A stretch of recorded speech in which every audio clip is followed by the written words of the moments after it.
Как показывают различные опросы населения, к високосным годам продолжают относиться с особой осторожностью, ждать от них каких-то особенных событий. С 29 февраля связано очень много суеверий. Кого-то просто раздражает, что это дополнительный день зимы. В общем, мы решили выяснить, что с этим днем не так, ну или наоборот, по нашей версии, что с этим днем так. Каждые 4 года появляется особенный день – 29 февраля. Его не любят даже больше, чем понедельник, и считают самым неудачным днем в году. Так ли это и с чем это связано? Давайте разбираться. Для начала немного истории.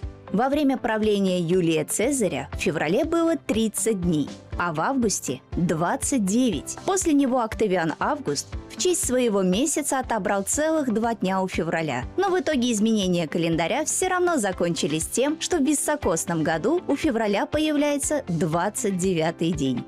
Наши предки считали, что лучше оставаться дома и отложить все дела.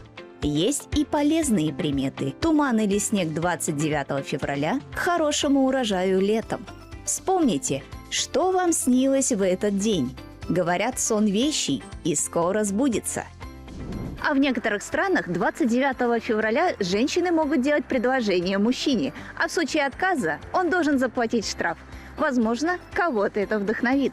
Вероятность родиться 29 февраля очень мала, а большинство рожденных записывают дату рождения на 28 февраля или 1 марта. Кстати, из известных людей 29 февраля появились на свет советская актриса Ирина Купченко и олимпийская чемпионка по лыжным гонкам Раиса Сметанина.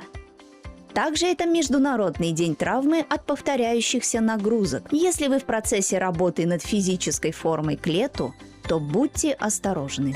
А еще это Международный день больных редкими заболеваниями, но в обычные года празднуется накануне.